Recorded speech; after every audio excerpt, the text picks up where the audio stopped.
राम कृष्ण हरे कृष्ण राम कृष्ण हरे कृष्ण राम कृष्ण हरे कृष्ण राम कृष्ण हरे कृष्ण कुंडली जगदारी श्री ज्ञानेश्वर तुकाराम सेविंद्रांगी सेवक झालो तुमच्या रागवली चरणा अहो स्वामी तुकया देवाया वरी न करावा उधेर सहज गिळे उदकी वह्या तुम्ही रक्षिली आनंद सत्ते अहो स्वामी तुकया देवा या वरी न करावा उधेर राम ने धरा राहते करी द्यागमती निरूपमा अहो स्वामी तुकया देवा या वरी न करावा उधेर कोण येते भरामुच्या कशाला काय जसा केला नाही धंदा देवासाठी धरे ब्रह्मांड सोयरे कोवळ्या उत्तरी काळीचे माने प्रचारिता नाही आराणकर ऐसे येथे लोक प्रीतीसाठी तुका म्हणजे रांडे नावडे भूषण कार्तिकी देशमान लागे कठे देवासाठी झाले ब्रह्मांड सोयरे कोवळे उत्तरे कायवेचे जगद्गुरु संत श्री तुकाराम महाराजांनी वैकुंठाला जाता जाता आपल्या धर्मपत्नीला जो केलेला उपदेश आहे या प्रकरणाला स्वतः तुकाराम महाराजांनी पूर्ण बोध अशा पद्धतीची संज्ञा दिलेली आहे त्या प्रकरणाच्या संबंधाने आपण थोडासा विचार करतो धर्मपत्नीला महाराजांनी उपदेश केला म्हणजे गृहस्थाश्रमातून केलेला हा उपदेश आहे हे सिद्धच झालं कारण बायकोला उपदेश करायचं म्हणजे ते स्वतः गृहस्थाश्रम असल्याशिवाय बायकोला काय उपदेश करणार आहे आणि धर्मपत्नीला उपदेश आहे याचा अर्थ ते गृहस्थाश्रमी आहेत आणि गृहस्थाश्रमी आहेत म्हणजे ब्रह्मचर्य आश्रमाच्या पुढच्या आश्रमाची काहीतरी सुरुवात आहे असे आपल्याला चिंतन करावं लागतं आश्रम व्यवस्थेचा विचार करत असताना आपण ब्रह्मचर्य गृहस्थ वानप्रस्थ आणि संन्यासाच्या चार पद्धतीने आश्रमाचं जे चिंतन करतो त्याच्यात आश्रम म्हणजे काय याचा विचार करत असताना आणि मर्यादायाम श्रम अशा पद्धतीनं आश्रम शब्दाचा विभागून घेण्याचा प्रयत्न केला तर आश्रम शब्दाचा अर्थ श्रमाची विभागणी करणे श्रम मर्यादित करणे विद्याभ्यासाकरता करायचे श्रम करायचे विशिष्ट मर्यादा काळाची लावायची त्याचं नाव आहे ब्रह्मचर्य आश्रम भोग संपादन पूर्वक त्या भोगांचा उपभोग याच्याकरता काळ विभागून द्यायचं त्याच्याकरता करायचे जे श्रम आहे त्याची मर्यादा काळाची ठरवून द्यायची मर्यादित श्रम करायचे त्याचं नाव आहे गृहस्थाश्रम भोगातच राहून त्यागाचा अभ्यास करण्याच्या दृष्टीने जे काही श्रम करायचे त्याच्याकरता विभागून देण्याचा जो काळ त्याचं नाव आहे वानप्रस्थाश्रम आणि शेवटी सर्व संघाचा त्याग करण्याकरता जे परिश्रम करावे लागतात त्या परिश्रमाकरता एक काळाचा विभाग वाटून देणं एक तुकडा वाटून द्यायचा काळाचा आयुष्यातला आपल्या त्याचं नाव आहे संन्यासाश्रम अशी आश्रम व्यवस्था विचारात घेतल्याच्या नंतर ब्रह्मचर्याच्या नंतर येतं ते गार्हस्थ्य आपला स्वतःचा ब्रह्मचर्य आश्रम विद्याभ्यासात घालवणे ब्रह्मचर्य आश्रमामध्ये सद्गुरूच्या घरामध्ये श्रम करणे गुरुच्या घरामध्ये राहून श्रम केल्याशिवाय गुरुच्या घरामध्ये राहून विद्याभ्यासाकरता कसता खाल्ल्याच्या शिवाय मनुष्याला अभ्यास घडत नाही अध्ययन घडत नाही ज्ञान प्राप्त होत नाही ज्ञान प्राप्तीकरता शास्त्राने 2-3 सोपा सांगितलेत ना गुरु शुश्रूषया विद्या पुष्कलेन धनेन वा अथवा विद्यया विद्या चतुर्थ नोपलभ्यते चौथं साधन विद्या प्राप्तीकरता नाही गुरु शुश्रूषया विद्या पहिलं सर्वश्रेष्ठ विद्याप्राप्तीचं साधन सांगितलं गुरुची सेवा करा त्याच्यातून तुम्हाला विद्या प्राप्त होण्याची शक्यता आहे पुष्कलेन धनेन वा दुसरा एक विद्याप्राप्तीचा उपाय सांगितला गुरुला भरपूर द्रव्य समर्पण करत त्यांच्यापासून काहीतरी अध्ययन करा ट्युशन लावणं बहुतेक त्याच्यातच प्रकारे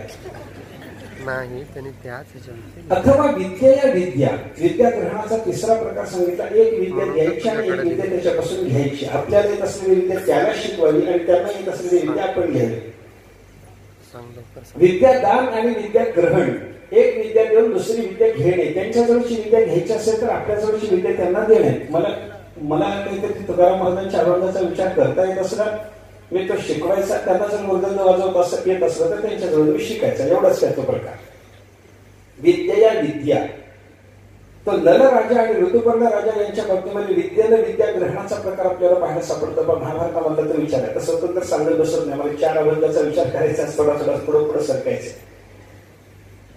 2-3 प्रकारचे विद्या ग्रहणाचे प्रकार सांगितले उपाय सांगितले या 3 उपायाच्या पुढे चतुर्थ नोपलभ्यते चौथं साधन विद्या प्राप्तीच्या बाबतीमध्ये नाही आणि कोणत्याही प्रकाराने विद्या ग्रहण जर करायचं झालं तर त्याच्याकरता जे श्रम करावे लागतात त्या श्रमाकरता आयुष्याचा जो काळ विभागून दिला मर्यादित श्रम करणं जे झालं त्या आयुष्याच्या काळाला म्हणतात आश्रम ब्रह्मचर्य आश्रम आणि हा ब्रह्मचर्य आश्रम झाल्याच्या नंतर मग गार्हस्थ्याला प्रारंभ त्या गार्हस्थ्यामध्ये प्रजातंतु माग व्यवच्छेद ही वेदाची आज्ञा पाळण्याच्या दृष्टीनं ब्रह्मदेवापासून आपल्यापर्यंत चालत आलेला प्रजातंत्र त्याला व्यवच्छेद घालण्याचा आपल्याला अधिकार नसल्यामुळं, तसं तो करू नको असं शास्त्राने सांगितलेलं असल्यामुळं, हे कोणाला सांगितलंय? ज्याला नैष्ठिक ब्रह्मचर्य पाळायचं नाही त्याला, बरं का.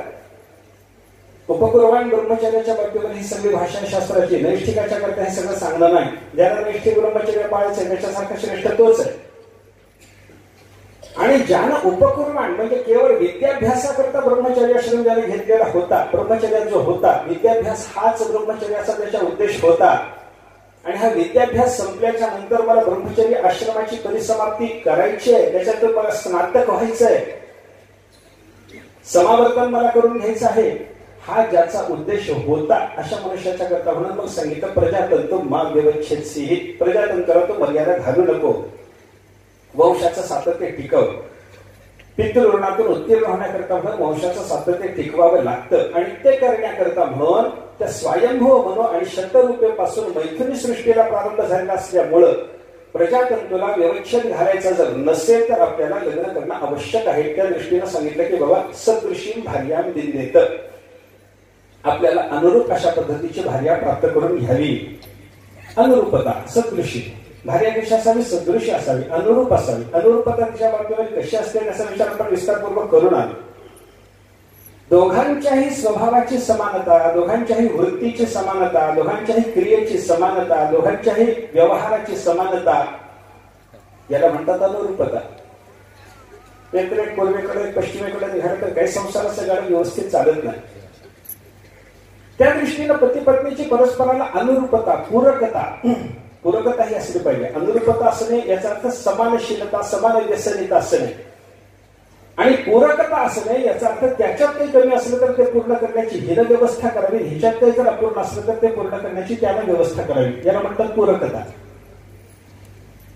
तिकडून काही कमी पडत असलं संसाराला इकडून भागवलं गेलं पाहिजे, याला पूरक म्हणतात. अनुरूपता वेगळी आहे आणि पूरकता वेगळी आहे. अनुरूपता ही असली पाहिजे आणि पूरकता ही असली पाहिजे. हे संसाराकरता अत्यंत आवश्यक आहे. आणि अनुरूपता, पूरकता ज्या पती पत्नीमध्ये आहे, असे परस्पराला अनुरूप आणि पूरक पती पत्नी एका ठिकाणी आल्याच्या नंतर त्यांच्या संसाराचं वर्णन करत असताना हेमचंद्रासारख्या विद्वानांनी सांगितलं सभूस्थोपी स्वर्गस्था. तर जरी जमिनीवर राहत असला, भूमीवर राहत असला तरी परंतु अशा ग्रहस्थाला स्वर्गीय आनंद प्राप्त होण्याची शक्यता असल्यामुळे तो स्वर्गस्थच माना. आणि त्याला प्राप्त झालेली अनुरूप आणि पूरक अशा पद्धतीच्या सद्गुणांनी युक्त असलेली जी भार्या आहे, त्या भार्येला मानुष्य म्हणू नका, त्याला देवता म्हणा. हा विचार पण पाहून आलो, विस्तार करण्याचं मला फार काही कारण नाही. आणि अशा भार्येच्या बरोबर झालेल्या संसाराला सोन्याचा संसार, अमृताचा संसार अशा पद्धतीची भाषा शास्त्रकारांनी वापरलेली आपल्याला पाहायला सापडते बरं का. पण असं काही नाही घडलं, असं घडलं तरी पत्नीला काही उपदेशाची गरज आहे. आणि असा संसार नाही घडला तरी पत्नीला उपदेशाची गरज आहे, कारण पत्नीच्या कल्याणाची जबाबदारी पतीवर आहे. मी पहिल्या दिवशी सांगून आलो होतो बोलताना की ब्रह्मचार्याच्या बाबतीमध्ये म्हणजे लहान मुलगा, 8 वर्षाचा ब्राह्मणाचा मुलगा, धर्मशास्त्राने सांगितलं त्याचं उपनयन करावं, त्यानं करून घ्यावं नाही, त्याचं उपनयन गुरुनं करावं. अष्टवर्षम ब्राह्मण उपनयित तम अध्यापयित, त्याला अध्यापन गुरुनं करायला पाहिजे. म्हणजे उपनयनाची जबाबदारी गुरुवरच आहे, अध्यापनाची जबाबदारी सुद्धा गुरुवरच आहे. आणि अशाच पद्धतीचा अल्लड, थोडासा अवखळ स्वभाव जर धर्मपत्नीचा मिळाला तर तिच्याही बाबतीमध्ये तम अध्यापयित असं जसं आहे तसं ताम अध्यापहित ही जबाबदारी त्याच्यावरच येते ना पुन्हा. कारण पतिरेव गुरु स्त्रीनाम, स्त्रीचा गुरु पतीच आहे. आणि तोच गुरु असल्यामुळे त्याला पत्नीला उद्देशून काही ना काहीतरी सांगण्याची जबाबदारी आहे. आणि तुकाराम महाराजांवर ती जबाबदारी आहे. वैकुंठाला जाता जाता महाराज म्हणतात तिथंच राहणारी माझी धर्मपत्नी, तसं तर महाराज तिलाच म्हणाले होते. स्वतःचीच काय या ब्रह्मरूप करण्याचं सामर्थ्य तुकाराम महाराजांच्याकडे आहे असं समजायचं कारण नाही. दुसऱ्याची काय सुद्धा ते ब्रह्मरूप करू शकतात. धर्मपत्नीला म्हणाले होते चल माझ्या बरोबर, ऐकलं नाही त्यांनी. मला यायचं नाही असं सांगितल्याच्या नंतर मग ह्या इथं राहणाऱ्या माझ्या बायकोचं कल्याण करणं माझं कर्तव्य असल्यामुळे ह्याला जाता जाता काहीतरी सांगणं गरजेचं आहे. काय सांगावं? महाराजांनी विचार केला थोडासा, मग सांगायला सुरुवात केली. याला महाराजांनी पूर्णबोध म्हणले. प्रकरणाचं नाव पूर्णबोध का? काल आपण विचार त्या संबंधात असं काय की असा केला की हा पूर्ण असलेल्या परब्रह्माच्या संबंधातला बोध असल्यामुळे याला पूर्णबोध म्हणा. एक किंवा महाभारताचं सारसर्वस्व असलेली 700 श्लोकाची गीता आणि त्या 700 श्लोकाचं सारसर्वस्व असलेला यत्र योगेश्वर कृष्ण हा संजयाच्या मुखातला श्लोक जो आहे त्याला ज्ञानोबारायांनी व्यास शिष्य संजयाचा पूर्णोद्गार जो म्हणले ना, त्या पूर्णोद्गार शब्दाचा पूर्णबोध शब्दाशी संबंध मानून जर आपण अर्थ करायचा ठरवला तर तो जसा पूर्णोद्गार आहे तसा हा तुकाराम महाराजांचा पूर्ण बोध आहे. आणि पूर्णोद्गार असलेला संजयाचा एक श्लोक 1.25 लाख महाभारताचं तात्पर्य सांगण्याच्या कामात जसा समर्थ, तसं तुकाराम महाराजांची 4 लक्ष अभंगवाणी, कोरलेली आताची 4000 अभंगवाणी, त्या सगळ्या अभंगवाणीचं सार सर्वस्व सांगण्याच्या कामामध्ये हे 4 अभंग समर्थ आहेत.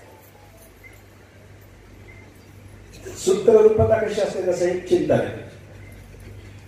काय असतं, एखादा वक्ता व्याख्यान विस्ताराने करतो, पण विस्ताराने केलेल्या व्याख्यानाचं सार शेवटी त्याला सांगावं लागतं, त्याला सूत्र म्हणतात. शेवटी सूत्र रूपाने त्यांना निष्कर्ष इत्यर्थ. मी एवढं जरी तुमच्याशी बोललेलो असलो तर याच्यातून मला जे सांगायचंय ते एवढंच आहे, निष्कर्ष एवढाच आहे. हे जे सांगणं असतं ना ते निष्कर्षाला म्हणतात पूर्णोद्गार, निष्कर्षाला म्हणतात पूर्णबोध. आणि असा सबंध गाथेचा बोध तुकाराम महाराजांनी 4 अभंगात 4 सूत्रांचं एकत्र आपल्याला आणून दिलेला पाहायला सापडतो. या इकडे याला म्हणायचं आहे पूर्ण बोध. 4000 अभंगातून महाराजांनी केलेल्या बोधाचं चिंतन आपल्याला थोडंसं पाहायला सापडतं इथं. त्याला पूर्ण बोध असं म्हणतात. आणि पूर्णता जी असते ना ती कोणत्या ज्ञानात असते याचा जर आपण विचार केला ना तर कारणाच्या ज्ञानामध्ये पूर्णता आहे, कार्याच्या ज्ञानामध्ये पूर्णता नाही. एक कारण कळालं की सगळं कार्य कळाल्यासारखं होतं. एकेन विज्ञातेन सर्वं विज्ञातम भवति, श्रुतीचा सिद्धांतच आहे. त्या श्वेतकेतूला उद्दालक ऋषीने विचारलं होतं. उद्दालक ऋषीच्या पोटी जन्माला आलेला श्वेतकेतू 12 वर्षाचा झाला. विद्याभ्यासाकरता त्याला गुरुच्या मुलात ठेवायचं ठरलं. कशा करता शिकायचं म्हणून त्याला बापाला विचारल्याच्या नंतर बापाने सांगितलं आपल्या घरामध्ये आजपर्यंत न शिकलेला असा एकही पुरुष होऊन गेला नाही. ही कुलाची शिक्षणाची परंपरा, विद्या जतनाची परंपरा, ती जतन करायची, याच्याकरता तुला शिकायचं. शिकतो म्हणलं बरोबर. त्याला ठेवलं गुरुच्या आश्रमामध्ये. 12 वर्ष राहिला, सगळ्या विद्येचा अभ्यास झाला आणि सगळ्या विद्या ग्रहण करून 12 वर्षाच्या नंतर 24 वर्षाचं झालेलं पोरग घरी आलं. घरी आल्याच्या नंतर घरी येतानाच त्याच्या मनामध्ये अशी भावना होती की ज्या अर्थी मी जे शिकलोय हे शिकण्याकरता माझ्या बापाने या गुरुच्या आश्रमात मला आणून ठेवलं, स्वतः शिकवलं नाही. त्यार्थी मी जे शिकलो ते बापाला येत नाही.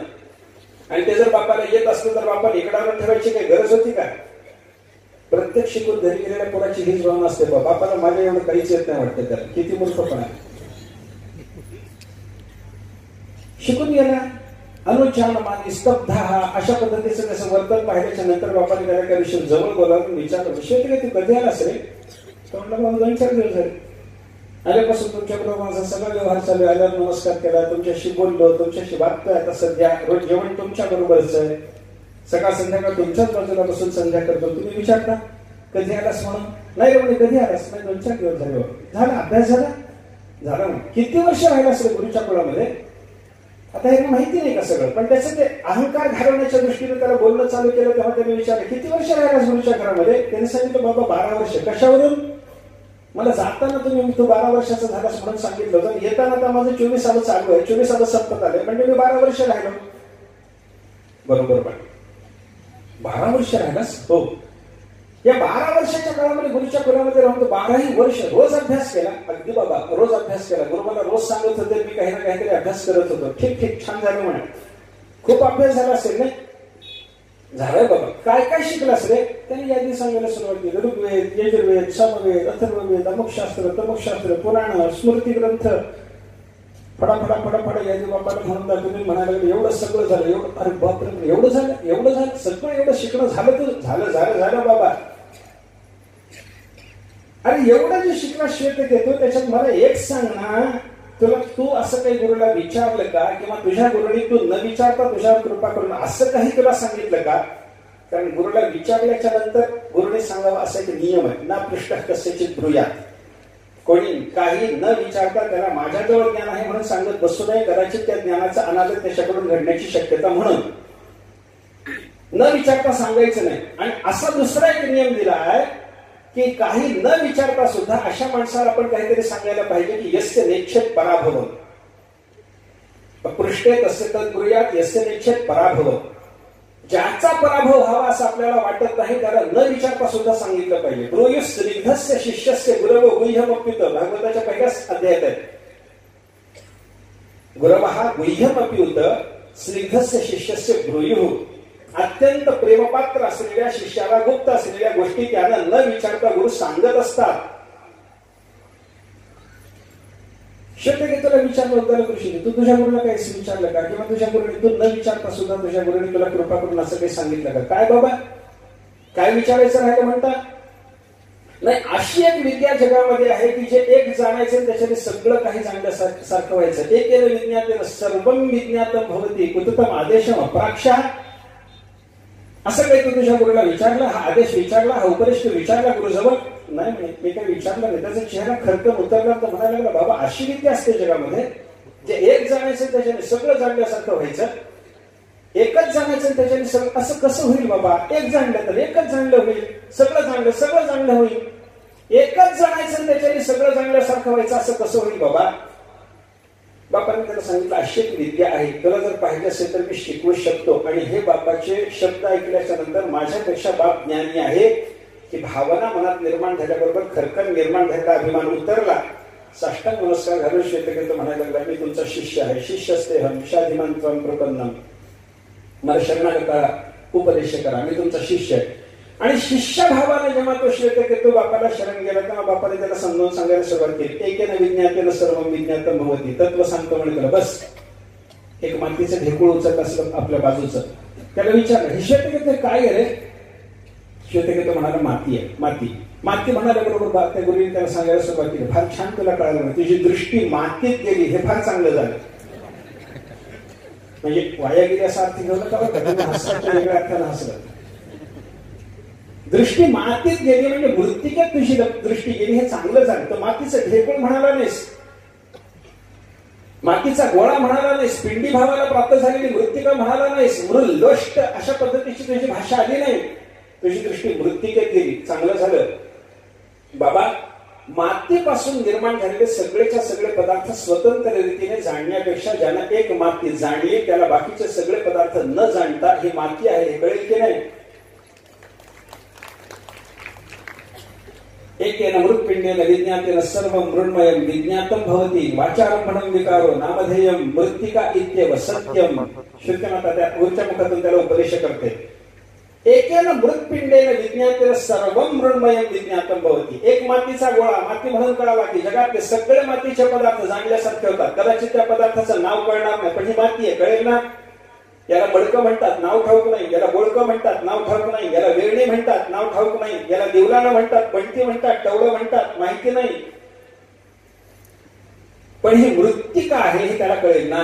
म्हणजे कारणाचं ज्ञान झाल्याच्या नंतर कार्यपदार्थाला स्वतंत्र रीतीनं जाणण्याची आवश्यकता नसते.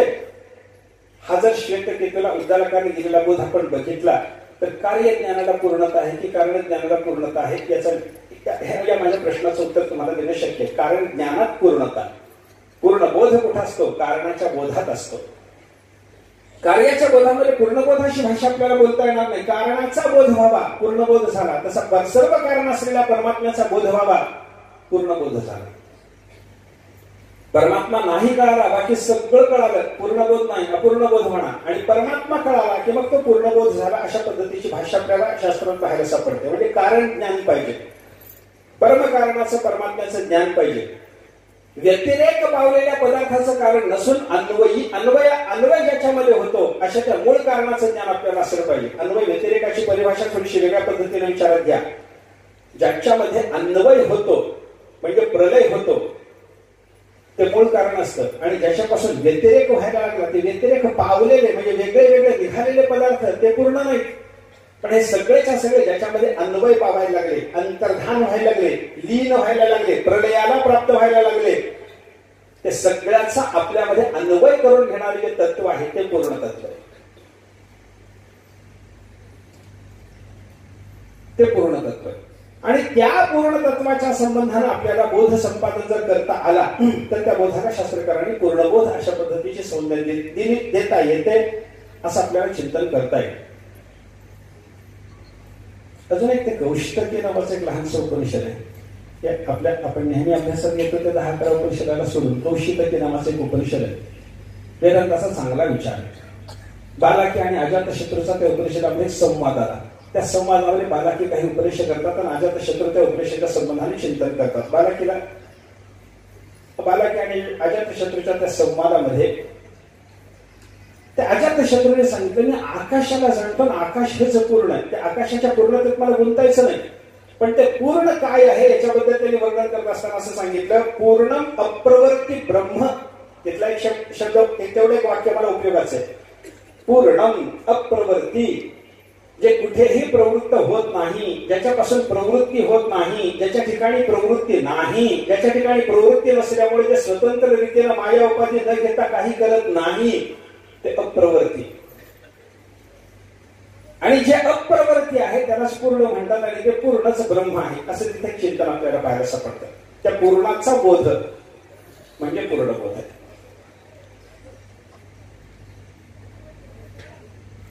जगद्गुरु तुकाराम महाराजांनी आपल्या धर्मपत्नीला केलेल्या उपदेशाला हे पूर्ण बोध नाव का दिलं त्या संबंधाने असा विचार बराच आपल्याला अजूनही विचार करणं शक्य, पण मला थांबलं पाहिजे म्हणून थांबतो.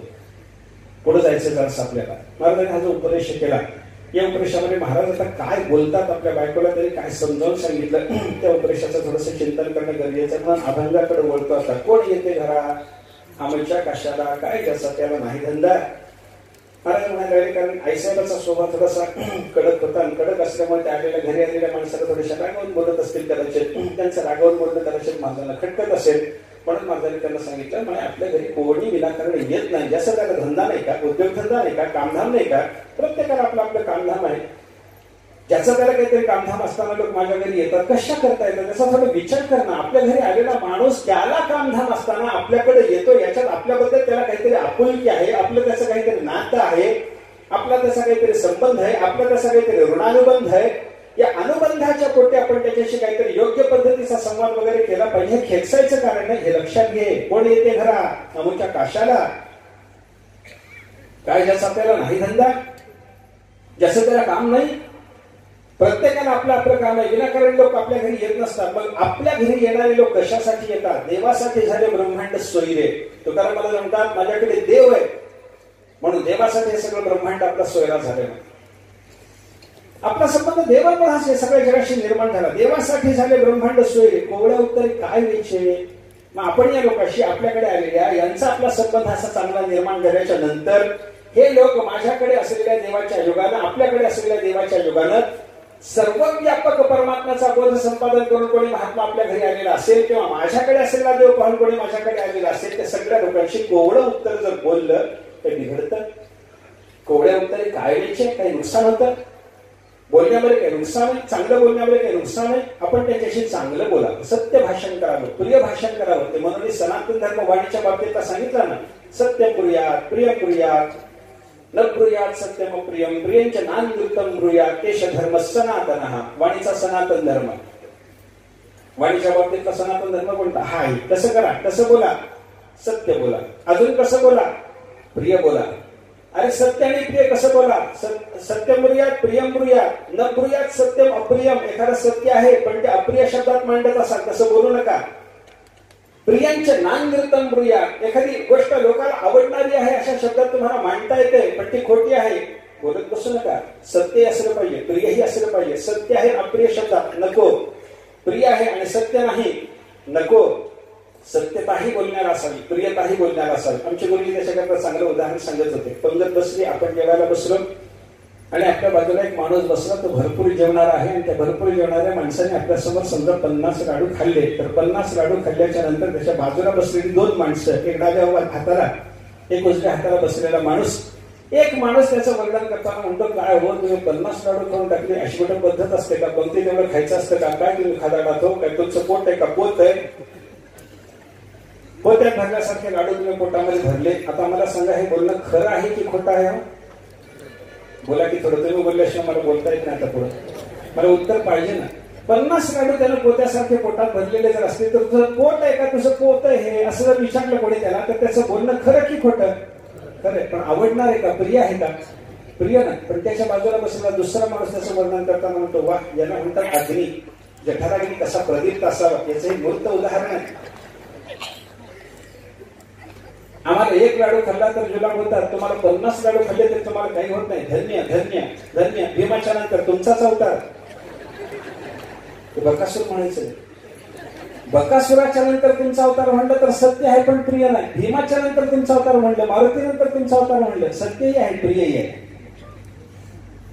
भाषण कसं असावं? सत्य आणि प्रिय दोन्ही पद्धतीनं युक्त अशा पद्धतीचं कोवळं उत्तर पाहिजे. प्रियवाक्य प्रदानेन सर्वे तुष्यंती जंतवहा. सुभाषितकार सांगतात प्रियवाक्य बोला, सगळे सगळे सगळे संतुष्ट होतात. कोणाला गोड बोलणं आवडत नाही? वाचिक तप सांगितलं ना, अनुद्वेगकरं वाक्यम म्हणजे कोवळं उत्तर. सत्यम प्रिय हितांचयत स्वाध्याय अभ्यसनांचैव वाङ्मयं तप उच्यते अनुद्वेगकरं वाक्यम. दुसऱ्याला उद्विग्न करणारं बोलणं नसावं. ते वाणीच्या बाबतीत ती 4 पाप सांगितलेत पा. कायावाच्या मनाचं पाप सांगत असताना मुनी 4 प्रकारची पाप वाणीच्या गोकांडी बसवली. 3 प्रकारचं पाप शरीराचं, 3 प्रकारचं पाप मनाचं आणि वाणीचं पाप 4 प्रकारचं आहे. पारुष्यम अनृतंचैव पैशून्यंचापि सर्वशः असंबद्ध प्रलापश्च वाङ्मयं स्यात् चतुर्विधम. पारुष्यम कठोर बोलणं, अनृतम खोटं बोलणं, पैशून्यम कुटील बोलणं, वर्माला लागेल असं बोलणं. अगदी मराठीत मराठवाड्यातल्या भाषेत सांगायचं खौट बोलणं. त्याला पैशून्य म्हणतात आमच्याकडे. पैशून्याला खौट बोलणं म्हणतात. सर्वशः असंबद्ध प्रलाप. आणि 4थं वाणीकडून घडणारं पाप सांगितलं, ज्या विषयाचा आपल्याशी काही संबंध नाही त्या विषयाच्या संबंधाने बोलत राहणं पाप आहे. बहुतेक वक्ते असंच करतात. काही विषय चालला काही संबंध नसतो पण हे तासन तास बोलत राहतात. ज्या विषयाचा संबंध नाही त्या विषयात खुपसून बोलायची माणसाची सध्या तयारी असते. सर्वशः असंबद्ध प्रलाप. हे 4 प्रकारचे जे पाप वाणीकडे घडणार सांगितलं, त्याच्यात पहिलं सांगितलं पारुष्य म्हणजे कठोर बोलणं. आणि त्याच्या विरुद्ध कोवळ्या उत्तरे काय द्यायचे? कोवळ भाषण केलं, गोड बोललं, मधुर भाषण जर केलं तर त्याच्यावर काही बिघडणार आहे का? काही बिघडत नाही बाई, काही बिघडत नाही. अगं आपल्या घरी येणाऱ्या लोकांच्या बद्दल ते सामान्य तसं प्रत्येक वेळेला समजू नको. महाराज पुढे बोलायला लागले, माने पाचारिता नव्हे आराणुक. सन्मानानं त्या महात्म्यांना आपण आमच्या घरी या बाबा असं जर बोलावलं तर त्यांना यायला वेळ नाही आपल्याकडे. ते येऊ शकत नाहीत, येत नाही. महात्मा येत नाही. सहसा आपण बोलवल्याने महात्मा येत असं होत नाही. आलेला महात्मा फार वेळ थांबत नाही. थांबलेला महात्मा आपल्या घरात बसत नाही. बसलेला महात्मा आपल्याकडून सन्मान घेत नाही. सन्मान जरी त्याने आपल्याकडून, पूजा जरी आपल्याकडून करून घेतली तर आपल्याला काहीतरी विचार म्हणत नाही. आपल्याला विचार जरी म्हणलेला असलं तरी आपण विचारल्याच्या नंतर आपल्या प्रश्नाचं उत्तर देण्याची जबाबदारी वाहत नाही. राजा परीक्षितीला हे सगळं भाग्य प्राप्त झालं. महात्मा त्याच्याकडे आले, शुकाचार्य आले, आलेले शुकाचार्य त्याच्या घरात बसले, बसलेले शुकाचार्य त्याच्याकडून पूजा घेतात. पूजा घेतल्याच्या नंतर त्याने राजाला विचारायला सांगितलं आणि राजाने विचारल्याच्या नंतर त्याच्या प्रश्नाचं उत्तर देण्याच्या निमित्ताने 1 दिवस आणि 7 दिवस बसून राहिले त्याच्याकरता प्रवचन करत राहिले. भाग्याची नाही. त्याच शुकाचार्यांचं वर्णन करत असताना भागवतात सुतांनी सांगितलं की हे शुकाचार्य कोणाच्या घरी जर गेले तर दारात उभे राहून गायीची धार काढायला जेवढा वेळ लागतो तेवढाच वेळ थांबतात. स गोदोहन वेलांबई गृहेषु गृहमेदिनाम अवेक्षते महाभागः तीर्थी कुर्वन् तदाश्रमम्. त्याचा आश्रम, त्याचं घर त्याला पवित्र करत ते वाट पाहत त्याच्या दारामध्ये किती वेळ थांबतात? गोदोहन वेलाम, गायीची धार काढायला जेवढा वेळ लागतो तेवढाच वेळ ते त्याच्या दारामध्ये थांबतात. गृहनिधी म्हणजे गृहस्थाश्रमी असलेल्या मनुष्याच्या दारामध्ये शुकाचार्यांचं आगमन झाल्याच्या नंतर शुकाचार्य फक्त गायीची धार काढायला. मला एकाने विचारलं, देशी गायीची का जर्सी गायीची धार? स्वतःला जर्सी गायच ठाऊक नव्हती. त्या जर्सी गायला गाय म्हणावं हे सुद्धा स्वतःला जर माहिती नाही तर ती कुठली गाय असणार? देशीच ना. गोदोहन वेलांबई, केवळ गायीची धार काढायला जेवढा वेळ लागतो तेवढा वेळपर्यंत हे शुकाचार्य एखाद्याच्या आश्रमात थांबतात, घरासमोर थांबतात. आणि शुकाचार्य राजा परीक्षितकडे आले तेव्हा त्यांनी थांबायला सांगितल्याबरोबर थांबतात, बसायला सांगितल्याबरोबर बसतात, पूजा घ्यायची विनंती केली पूजा घेतात, प्रश्न विचारायला सांगतात. तुझं काय, तुझ्याकडे ही सगळी मंडळी आलेली, काय कारण, काय विचारतोस ना, हे काय बोलत होते? आणि मग त्याने विचारलेल्या प्रश्नाची उत्तरं देण्याकरता म्हणून 7 दिवस त्याच्याकरता खर्च जर करत असतील तर शुकाचार्याचा राजा परीक्षितीचं भाग्य केवढं मोठं याचं चिंतन करा. मला काय सांगायचं, माने पाचारिता नव्हे आराणुक. सन्मानानं बोलवल्याच्या नंतर सुद्धा अशा लोकांचं आपल्याकडे येणं होत नाही. कारण त्यांचं वर्णन शुकाचार्यांचं असेल, सवय निवृत्ती निरतः सर्वत्र उपेक्षको मुनी. ते निवृत्ती मार्गी आहेत, सर्वत्र उपेक्षा बुद्धी आहे त्यांच्या संसारामध्ये. कोणाच्याकडे त्यांचं काही घेणं देणं नाही ना, त्याच्यामुळे कुठेही जायचं त्याला काहीतरी सांगत बसायचं किंवा त्याच्याशी बोलत बसायचं कारण नाही. माने पाचारिता नव्हे आराणुक ऐसे येते लोक प्रीतीसाठी. असे लोक आपल्या घरी येतात ज्यांना सन्मानानं बोलावलं तरी येणं होत नाही. असे लोक आपल्या घरी आपल्या प्रेमापोटी, आपल्याकडे असलेल्या परमात्म्याच्या प्रेमापोटी आपल्याकडे येत जर असतील तर त्यांच्यावर खेकसायचं काही कारण नाही. कोवळ्या तरी काय द्यायचे. अशा लोकांशी जर कोवळं बोललीस, चांगलं बोललीस, मधुर भाषण तू त्यांच्याशी केलं, प्रिय वाक्य त्यांना जर तू दिलं तर तुझं काही बिघडणार आहे का? काही बिघडत नाही. तुका म्हणे रांडे नावडी भूषण कातेले ते श्वान लागे पाठी. त्यांनी दृष्टांताने महाराजांनी सांगितलं, एखादं खवळलेलं पुत्र असलं तर ते पाठीमागे लागावं. तशा पद्धतीने तुझं पाठीमागे लागत असेल तरी सगळं आपल्या घरी येणारे लोक देवासाठी येतात, सन्मानाला बोलावून सुद्धा न येणारे लोक आपल्याकडे येतात. हे सगळं भूषण तुला आवडत नाही अशी अवस्था होईल म्हणे तुझी. असं करून घेऊ नको, असं करून घेऊ नको. आपल्या घरी येणाऱ्या लोकांना मधुर बोलत जा. पहिला उपदेश झाला. दुसऱ्या अभंगात महाराज उपदेश करताना असं म्हणतात, देव पहावया करी व सायास न धरी हे असं नाशवंत. नाशवंत असलेल्या संसाराच्या संबंधाने अपेक्षा धरू नको. देवाला पाहण्याकरता प्रयत्न कर. उपनिषदाचा हाच बोल आहे की स्वद्वेष्टव्य हा सविजिज्ञासितव्य, त्याला शोधा, त्याला जाणा. आत्मावारे द्रष्टव्य श्रोतव्य मंतव्य निधिध्यासितव्य हा. आत्म्याचं दर्शन घ्या, त्याच्याकरता श्रवण करा, त्याचंच मनन करा, त्याचाच निधिध्यास करा. सायस कशा करता? हा सगळं देव पहावया. परमात्म्याच्या वाचून अन्य कोणाच्या दर्शनाकरता काही काही काही कोणतीच आटापिटी करू नका म्हणतात संत महात्म्य शास्त्र करते. अनात्म चिंतनम त्यक्त्वा, जगद्गुरु शंकराचार्यांचा बोध आहे. कश्मलम दुःख कारणम चिंतय आत्मानम आनंद रूपम यन मुक्ती कारणम. सगळ्या अनात्म्याचं चिंतन करणं सोडून द्या. अनात्म चिंतनम त्यक्त्वा. का? कश्मलम ते दोषाचं आहे. दुःख कारणम सगळं अनात्मचिंतन दुःखाला कारण होणार आहे. मग काय करा? चिंतय आत्मानम, आत्मस्वरूपाचं चिंतन करा. का करा? आनंद रूपम, तो आनंद रूप आहे म्हणून करा. आणि मुक्ती कारणम, त्या आत्म्याचं चिंतन तुम्हाला मोक्ष देणार आहे. म्हणून देव पहावया करी व सायास न धरी हे असं नाशवंत. नाशवंत असलेल्या संसाराच्या संबंधाने अपेक्षा धरू नका. हे मला संसारातलं हे पाहिजे ते पाहिजे. नाही नाही, देव पाहण्याकरता प्रयत्न करा. प्रपंचाकरता प्रयत्न नाही. प्रयत्नाने काय मिळवायचं आणि प्रारब्धावर काय सोपवायचं त्याचा संताचा आपला विचार अगदी विरुद्ध आहे. बघा आपण काय करतो, प्रपंच सगळा प्रयत्नाने करतो. साय असे करसी प्रपंच दिननिशी. आणि देव भेटायचा म्हणलं तर आमच्या नशिबातच नाही म्हणतात माणसं. पण संतांनी नियम असा सांगितला की आपण प्रयत्नपूर्वक परमार्थ केला पाहिजे आणि संसार सगळा प्रारब्धावर सोपवला पाहिजे. एक मला तुझ्या अवघ्या भांडवला वाटिता ते तुला येईल कैसे म्हणून दृढ धरी पांडुरंग. प्रयत्न कर आणि देहाला विसंग प्रारब्धाचा, संसाराची आणि प्रारब्धाची संगती लावून टाक. संसार सगळा प्रारब्धावर सोपवा. प्रयत्न सगळा देवाच्या भेटी करता करा. म्हणून महाराजांनी आपल्या धर्मपत्नीला उपदेश केला, देव पहावया करी व सायास न धरी हे असं नाशवंत. पुढे काय करायचं? दिन शुद्ध सोम सकाळी पातळा द्वादशी घडाला पर्व काळ. महाराज म्हणतात उद्या द्वादशी आहे म्हणजे हा फाल्गुन शुद्ध एकादशीला महाराजांनी आपल्या धर्मपत्नीला केलेला उपदेश आहे. उद्या द्वादशीचा पर्व काळ घडतोय, चांगली गोष्ट आहे. दिवस शुद्ध आहे, चांगली गोष्ट आहे. सोम सकाळी पातळा म्हणजे सकाळी सोमवार लागतोय असा अर्थ करून चालत नाही. कारण महाराजांच्या निर्याणाचा वार कोणता आहे? निर्याणाला जर सोमवार आहे, निर्याणाला जर सोमवार आहे तर मग परत अलीकडच्या एकादशीला निर्याण झालं फाल्गुन शुद्ध द्वितीयेला. नाही नाही, निर्याणाला सोमवार नसेल. हा सोमवार मग मोजा, द्वादशी पासून मोजा. द्वादशी त्रयोदशी चतुर्दशी पौर्णिमा प्रतिपदा द्वितीया रविवार येतं. मग जर द्वादशीला सोमवार असेल, सोमवार मंगळवार बुधवार गुरुवार शुक्रवार शनिवार येतो. मग बरोबर.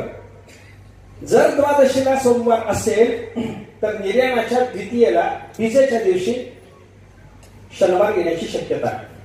शनिवार नसून सोमवार आहे. मग बीजेला जर सोमवार आहे तर द्वादशीला महाराजांनी तुकाराम महाराजांनी या ठिकाणी सोमवार कसा गेला असं कोणी म्हणतात आपल्याला. पण हे सोमवारचं वर्णनच नाही त्या माझ्या मते. हे चंद्रबलाचं वर्णन, चंद्रबळाचं वर्णन. सोम म्हणजे चंद्र.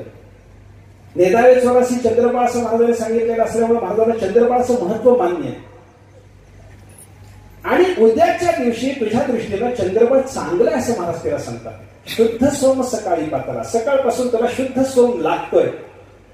ते चंद्रबळ कसं ते 12 चंद्र, कोणत्या राशीचा चंद्र आपल्याला कितवा येतो, आपली रास कोणती ते बघायचं, आणि आजच्या दिवशी चंद्र कोणत्या राशीला आहे ते बघायचं. माझ्या राशीपासून आजच्या दिवशीचा चंद्र कितव्या राशीचा आहे ते मोजलं की ते चंद्रबळ पाहणं होतं.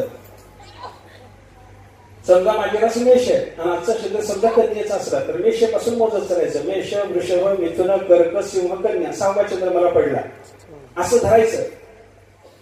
6वा चंद्र म्हणजे चांगला की वाईट त्याचं चिंतन करावं. चंद्र अन्नम, अधनम, सौख्यम, रोगम, कार्यक्षतिम, श्रेयम, स्त्रियम, मृत्युम, नृपभयम, सुखम, आयम, व्ययम, क्रमात.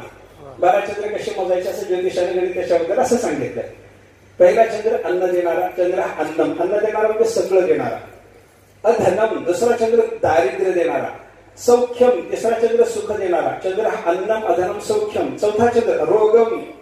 5वा चंद्र कार्यक्षतिम, कार्यनाश करणारा. 6वा चंद्र श्रियम, संपत्ती देणारा.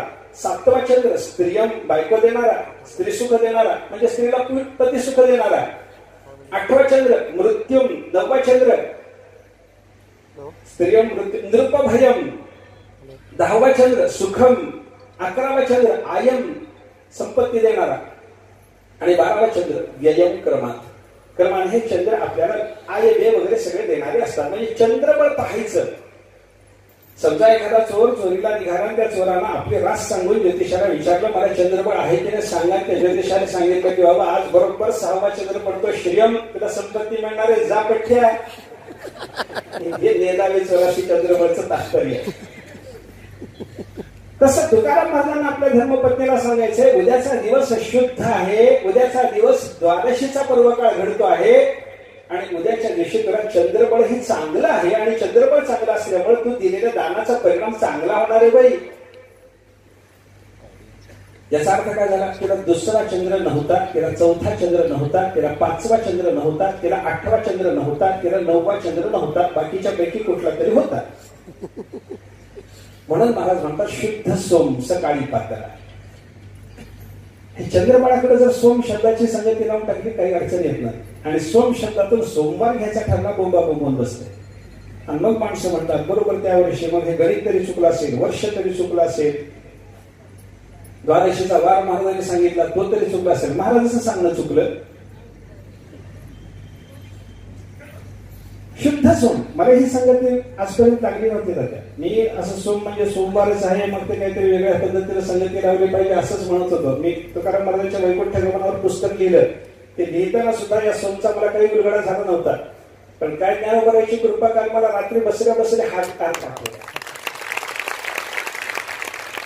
आणि सोम शब्दातून चंद्रबळाची संगती घ्यावी असं म्हणल्याच्या नंतर सोमवारचा प्रश्नच येत नाही. प्रश्न न आला की काही वारात गुंतून जो घोळ व्हायला लागला आपल्याला तो होतच नाही.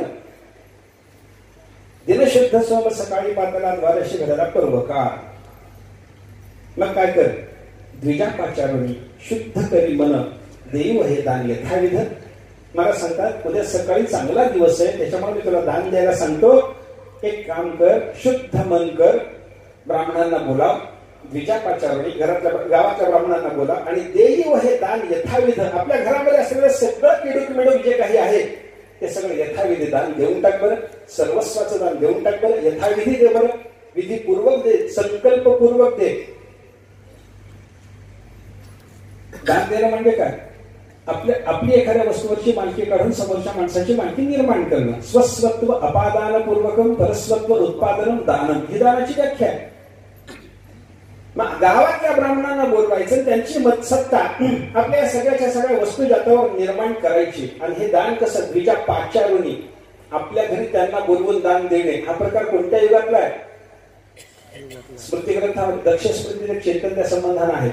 त्याच्यात वर्णन असं, कृते प्रदीयते गत्वा त्रेतासु आमीय दीयते द्वापरे याचमानाय. वर्णन असं केले, एखाद्याला दान देत असताना आपण सन्मानपूर्वक त्याच्या घरी जाऊन त्याला नेऊन दान देणं हे कृतयुगातलं दान म्हणा सर्वश्रेष्ठ आहे. त्रेतायुगात कसं सुरू झालं, आमीय दीयते, त्याला आपल्या घरी बोलवा आणि मग त्याला दान द्या. द्वापार युगात कसं सुरू झालं, त्याला घरी जाऊन देणं नाही, त्याला बोलावून देणं नाही, तो येऊन मागायला लागला की मग द्यायचं, त्याला सन्मानानं द्यायचं. पण आणि कलियुगामध्ये आपल्या घरी आलेला, आपल्याला मागायला लागलेला, त्याचा सन्मान न करता अपमान करून त्याला देणं, हे कलियुगातलं दान मानलं. महाराज काय म्हणतात, पाचारोणी, वेगा पाचारोणी म्हणजे त्रेतायुगातल्या दानाचा विषय आहे. आहेत कुठले महाराज? कलियुगातले. त्रेतायुगातलं दान का सांगतात? ते राम आहेत म्हणून. तुकाराम शब्द रामाचा काहीतरी त्रेतायुगाशी संबंध आला पाहिजे ना चरित्रात, म्हणून महाराजांनी सांगितलं की त्रेतायुगातला मी असल्यामुळं, माझा संबंध त्रेतायुगाशी असल्यामुळं मी तुला माझ्या पद्धतीचं दान करायला सांगतो. ये बोलावून ये, विजा पाचारोणी त्रेतासु आनीय दीयते, बोलावून आणून दान द्यायचंय. आणि ते आनीय दीयते मध्ये कृतयुग आणि त्रेतायुगात असा बदल का झाला, त्याचं कारण सांगितलंय टीकाकाराने. बरं का, कृतयुगामध्ये त्याच्या घरी जाऊन देणं, त्रेतायुगामध्ये आपल्या घरी बोलावून आणून देणं, याच्यामध्ये बदल काय व्हायला लागला, तर कृतयुगामध्ये सर्वांची घर पवित्र होती. त्या महात्म्याला आपल्या घरी बोलवायचं, घर पवित्र करायचं हे नव्हतं, म्हणून त्याच्या घरी जाऊन दान देणं होतं. पण त्रेतायुगामध्ये मात्र आपलं घर पवित्र करण्याची गरज पडायला लागली, म्हणून आनीय दीयते, दान तर द्यायचंच आहे, पण घरही पवित्र करून घ्यायचं आहे, म्हणून घरी आणून दान देणं. तसं महाराजांना सुचवायचंय की आपल्याला दान द्यायचंय आणि घरही पवित्र करायचंय, म्हणून तुझ्या पाचारोणी, ब्राह्मणांना बोलावून घे, देई हे दान. सगळं दान कसं द्यायचं? देई हे दान यथाविध, यथाविधी, विधीप्रमाणे. त्या दानाचा जो विधी असेल त्या विधीप्रमाणे. दानाचा विधी काय? सात्विक दानाचं चिंतन वाचा, म्हणजे दानाचा विधी करतो सगळा. दातव्य यत् दानं दीयते अनुपकारिणे देशे कालेच पात्रेच तद्दानं सात्विकं स्मृतं दातव्यम् इति यत् दानं दीयते.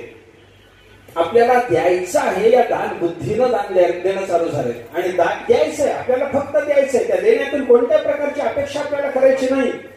ही विशुद्ध भावना असलेला मनुष्य जेव्हा दान द्यायला लागतो, तेव्हा त्याचं दान कोणाला चालतं? अनुपकारीने. त्याच्यापासून आपल्यावर उपकार, प्रत्युपकार घडेल अशा पद्धतीची त्याची अवस्था नसावी.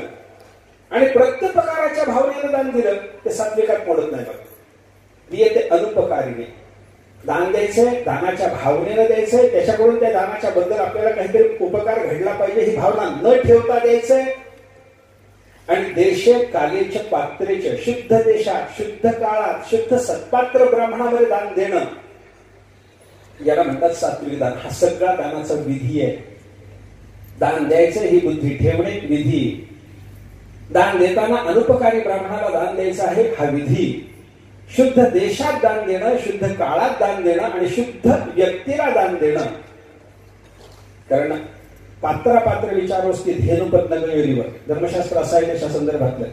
सत्पात्री आणि कुपात्री दान देण्याचा परिणाम कसा वाईट होतो चांगला होतो त्याचे चिंतन आहे. पात्रापात्र विचारोस की धेनुपद नगरीवर तृणात संजायते क्षीरम, क्षीरात संजायते विषम. सत्पात्री आणि कुपात्री दानाच्या परिणामाचा विचार सांगायकरता दोन उदाहरणं सांगितले. एक गाईचं आणि एक सर्पाचं. गाय हे सत्पात्र म्हणा, सर्प हे कुपात्र म्हणा. आपण कुपात्र असलेल्या सर्पाला दूध जरी पाजलं तरी परिणाम विषाचा, आणि सत्पात्र असलेल्या गायीला बरोबर गवत जरी दिलं तरी परिणाम अमृतासारख्या दुधाचा. काय पाहिजे विचार करा. परिणाम अमृतासारख्या दुधाचा हवा असेल तर सत्पात्री दान द्या, आणि परिणाम विषासारखा हवा जर असेल तर कुपात्री सर्पासारख्या. दुधासारखी चांगली वस्तू दिली तरी विष, आणि गवतासारखी निकृष्ट वस्तू दिली गाईला, सत्पात्री दान पडलं, परिणाम कसा झाला? दुधाचा झाला, चांगला झाला, चांगला परिणाम. काय? पवित्र दूध आणि दूध पवित्र आणि गोड. पवित्र आणि गोड, मला तेवढंच पाहिजे, पवित्र आणि गोड. मग त्या दुधाची उपलब्धी कशाने व्हायला लागली? सत्पात्रात दान पडल्याच्या योगाने व्हायला लागली. बरं का, कुपात्रात ते कुपात एक अजून एक श्लोक आहे. कुपात्र दानाचे भवे दरिद्रहा दारिद्र्य दोषण करोति पापम पाप प्रभावा नरकं प्रयाते पुनर्दरिद्रो पुनरेव पापी. कुपात्री दान झालं, मनुष्याला दारिद्र्य येतं. दारिद्र्याच्या योगाने मनुष्य पाप करायला लागलो. पापाच्या योगाने पाप करतो. पाप केलं की नरकाला जावं लागतं. नरकातून पुन्हा मृत्यू लोकात जेव्हा जन्माला येतो पुनर्दरिद्र हा पुनरेव पापी. चक्र थांबतच नाही, दुष्ट चक्र त्याच्या पाठीमागे लागलेले. यासाठी सत्पात्री दान असावे. देशे कालेच्या पात्रेच्या अनुपकारीने दातव्य किती, एवढ्या सगळ्या गोष्टीचा विचार करून देणं, याला काय म्हणतात? यथाविध देणं. दैवयदान यथाविध. सगळं देऊन टाकायचं, सगळं देऊन टाकायचं. मग खायचं काय? यायचं काय? नको चिंता करू वस्त्राया पोटाची. महाराज आपल्या धर्मपत्नीला समजावून सांगतात, तू वस्त्राची पोटाची चिंता करू नको. का? माऊली आमची पांडुरंग, अनंत कोटी ब्रह्मांडाचा धनी असलेला परमात्मा पंढरीनाथ आमची माऊली आहे. तो आम्हाला कमी थोडंच करू देणार. वस्त्र तो देईल, अन्न तो देईल, सगळ्या जगाला पोचणारा तो. परमात्मा आपल्याला जन्माच्या आधी अन्नाची व्यवस्था करतो आणि मेल्याच्या नंतरही व्यवस्था करतो. मग मधल्या काळात समजणार नाही काय? एक कथा आहे. एक साधू कोणीतरी एका नगराच्या बाजूला अरण्यामध्ये त्याची तपस्या चालू. दुपारच्या वेळेला भिक्षा वगैरे करता म्हणून तो गावात येतो. नगरात आल्याच्या नंतर एका घराच्या समोर उभा राहून त्याला अगदी सज्जन, अत्यंत विरक्त, शुद्ध चित्ताचा महात्मा घरासमोर उभा राहिला. हाक मारली, माई भिक्षा वाढा. घरातून एक माऊली आली. नवीन लग्न झालेली तरुणी होती, गरोदर होती.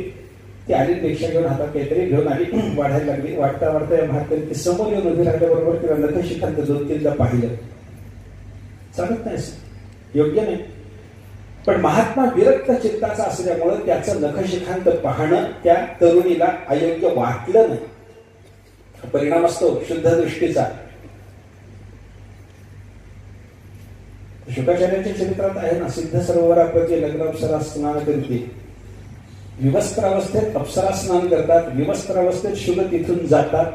पण शुकाचार्यांना त्या स्त्रियांना पाहून मोह झाला नाही, नवल नाही. शुकाच्या वैराग्याचा परिणाम असा होता, त्यांना विवस्त्र आणि सुंदर अवस्थेत पाहिल्यानंतर अप्सरांना मोह झाला नाही.